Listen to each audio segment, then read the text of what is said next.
Olá, turma. Tudo bom com vocês? Vamos para a nossa aula de hoje. Na aula de hoje, eu vou estar trazendo para vocês um exercício de compreensão, leitura e compreensão de texto, onde eu apontarei abaixo algumas habilidades exigidas na leitura, né, no processo de leitura do texto. Então, procedimento, vocês vão assistir essa videoaula e fazer a leitura com atenção dos textos abaixo e marcar apenas uma alternativa. Eu quero que vocês anotem no caderno apenas as perguntas. Anotem as perguntas, né? Coloquem, não esqueça de colocar o nome também, a turma, que é importante, certo? Então, vamos lá. Eu trouxe uma sequência de textos onde vocês irão fazer a leitura, né, com atenção. Vou deixar disponível em PDF. E aí eu vou falar somente da finalidade, né, de cada questão, qual é o objetivo expresso por cada uma das questões, quais são os descritores que irá cobrar em cada um, certo?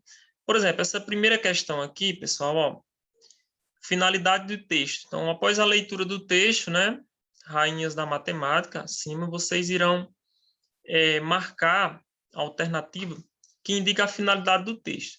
Essa habilidade de leitura requer que vocês reconheçam qual é o objetivo do texto, ou seja, para que foi que o texto foi criado, qual é a finalidade dele, se é para instruir, divertir, entreter.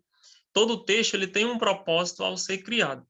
Nós criamos um determinado texto com a intenção do nosso leitor, né, de causar alguma impressão no nosso leitor, seja ela de ensinar, trazer um ensinamento, causar uma diversão, provocar o riso. Então, tudo que é escrito enquanto texto, ele tem em si um objetivo. A linguagem ela não é em vão. Tudo que se escreve, tudo que se fala, procura-se uma intenção por trás daquilo que é escrito, certo? Então, vocês irão basear-se nessa finalidade. Para que serve esse texto, né? A finalidade é, ou seja, para que serve o texto? Qual é a finalidade de ser criado? Beleza? A2 aqui. A principal informação desse texto é que as formigas, ou seja, vocês vão fazer uma leitura no texto detalhado e vão buscar aqui a informação principal. Nessa habilidade é onde você identifica partes principais e partes secundárias de um texto lido, certo? Então, qual é a informação principal do texto sobre as formigas? Então, uma leitura detalhada, e aí vocês vão analisar as alternativas, né? Se são ótimas em matemática, se são fortes e trabalhadoras, se deixam cheiro nos lugares ou se alertam as companheiras. Então, qual é a principal informação que o texto traz sobre as formigas, beleza? Após a leitura do segundo texto, que é a Centopeia Dividida, é um poema, como vocês podem observar aqui. Chegando aqui na terceira questão, ele pergunta o seguinte: ó, os bichos ficaram contentes por quê? Ou seja, aqui vocês vão buscar uma informação que é explícita no texto, que está lá nas próprias linhas do texto, né? Você vai encontrar uma resposta que está bem basicamente de acordo com o que você está lendo, beleza? Então, bem simples esse descritor aqui, essa habilidade. Nessa quarta, além sobre o texto anterior, né, o desfecho. O desfecho do texto, a centopeia dividida, fica evidente no trecho o que é o desfecho de uma narrativa. O desfecho é a conclusão, né? Ou seja, como terminou a história, qual foi a conclusão da história? Como foi que a história terminou? Toda narrativa, ela vai ter lá a situação inicial, né? Ela vai ter a complicação, são os momentos que chamamos de momentos da narrativa. Ela vai ter o clímax, que é o momento de maior tensão, e ela vai ter o desfecho, que é o final da história.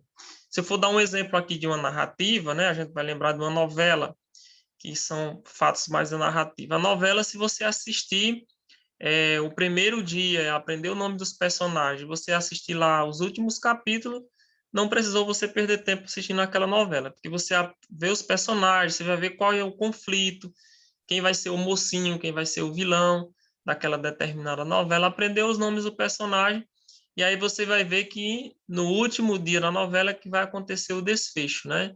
Se aquele vilão vai ser preso, se o mocinho vai casar com a mocinha e etc. Então, o desfecho é o final da história, beleza? Então, vocês vão buscar aqui quais são os versos que evidenciam aqui o desfecho da história, a conclusão da história Centopeia Dividida, certo? Nessa próxima questão, a questão 5, está aqui em evidência, vocês irão buscar, é um texto de imagem verbal, né? E não verbal, ou seja, eu tenho aqui imagem para compor aqui o meu enunciado, né? E tenho palavras aqui, um balãozinho, um formato de balão de fala. E através desse balão de fala, vocês vão buscar aqui o que pede na questão 5.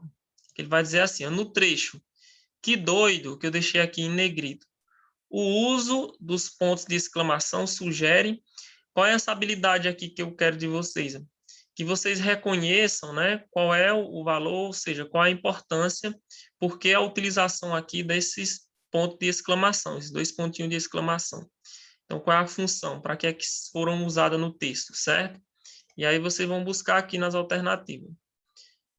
A expressão aqui, que doido, com esses pontos de exclamação, traz uma ideia de expectativa, de decepção, de espanto ou de dúvida.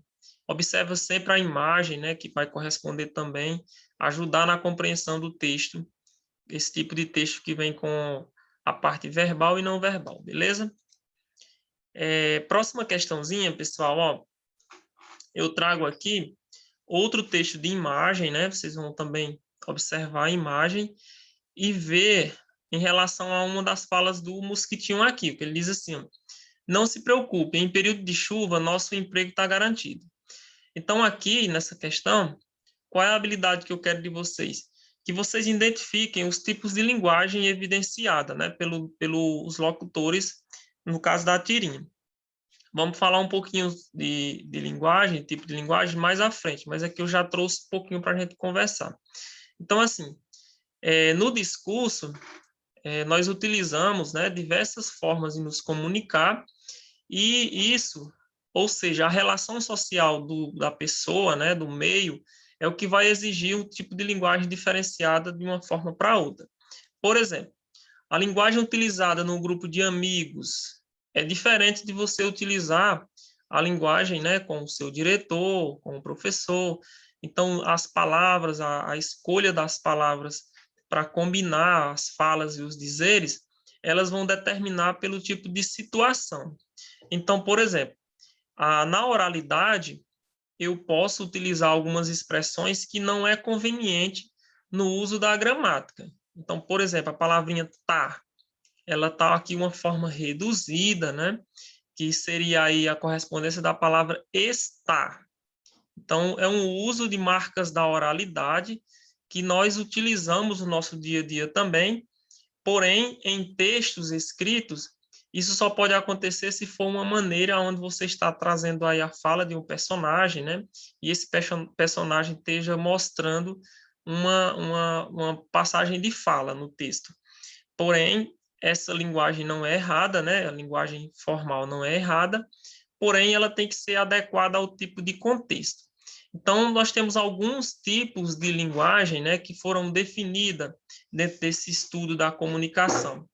Por exemplo, linguagem jornalística corresponde lá a esse contexto mais de jornais, né, a esse contexto mais de noticiário. A linguagem médica também, ela pode ter uma linguagem específica, né, uma linguagem policial também, eu tenho um tipo de linguagem específica, mas nós conhecemos as mais comuns, são a linguagem informal, que é aqueles atos de fala, né? Aquelas reduções de palavras ou omissões de termos que são utilizados no dia a dia, numa conversa informal. A linguagem formal seria aí o contrário, né? Ou seja, a linguagem tal como a gramática exige, a língua da forma correta, com as suas flexões, com o uso dos verbos de uma forma como deve ser exigido na língua portuguesa. A linguagem técnica aqui vai estar também com essa ideia de área específica, por exemplo, a linguagem médica, né, da medicina, as palavras utilizadas nos termos técnicos daquela determinada área, certo? Então, a linguagem técnica e jornalística, ela tem a ver aqui, porque uma linguagem técnica seria aí de uma área específica do saber, certo? Então, o que é que vocês vão buscar aqui, ó? Ver se é informal, essa palavrinha tá, ou se ela é formal, ok?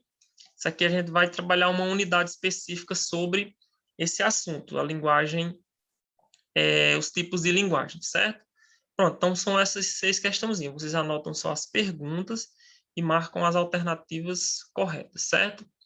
Pronto, eu aguardo vocês. Um abraço. Fiquem com Deus.